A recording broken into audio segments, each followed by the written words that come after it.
ഒരുകാലത്ത് ഹൈദരാബാദ് നഗരത്തിലെ ഗതാഗത വിഭാഗത്തിന്റെ അവിഭാജ്യ ഘടകമായിരുന്ന ആൽബിയോൺ ബസ് ഇന്ന് മ്യൂസിയത്തിലെ പ്രധാന ആകർഷണങ്ങളിൽ ഒന്നാണ്. മഹാത്മാഗാന്ധി ബസ് സ്റ്റേഷൻ പ്രത്യേക മ്യൂസിയത്തിലാണ് ബസ് ഉള്ളത്. മുഷീരാബാദിലെ ബസ് ഭവന് പുറത്ത് വർഷങ്ങളായി പാർക്ക് ചെയ്തിരിക്കുകയായിരുന്ന ബസ് ഇവിടെ നിന്നാണ് മ്യൂസിയത്തിലേക്ക് മാറ്റിയത്. 1932 യുകെ ആസ്ഥാനമായുള്ള ആൽബിയോൺ മോട്ടോഴ്സ് നിർമ്മിച്ച ബസാണിത്. 90 വർഷത്തെ പാരമ്പര്യമുള്ള ആൽബിയോൺ റെഡ് ബസിൽ ഡ്രൈവറും കണ്ടക്ടറും ഉൾപ്പെടെ 19 പേർക്ക് യാത്ര ചെയ്യാം. 2022 സ്വാതന്ത്ര്യ ദിനത്തിൽ Telangana state road transport corporation bus പരേഡിലെ പ്രധാന ആകർഷണമായിരുന്നു ആൽബിയോൺ ബസ്.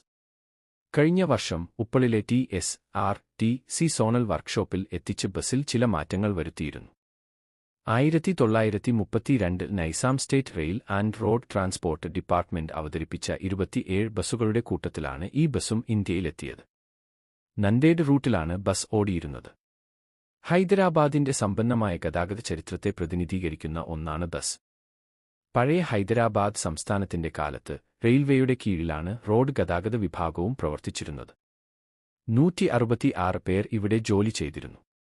ബസിനു പുറമെ തെലങ്കാന റോഡ് ട്രാൻസ്പോർട്ട് കോർപ്പറേഷൻ വർഷങ്ങളായി ഉപയോഗിക്കുന്ന നിരവധി യന്ത്രങ്ങളും മ്യൂസിയത്തിൽ പ്രദർശിപ്പിക്കാൻ പദ്ധതിയുണ്ട്.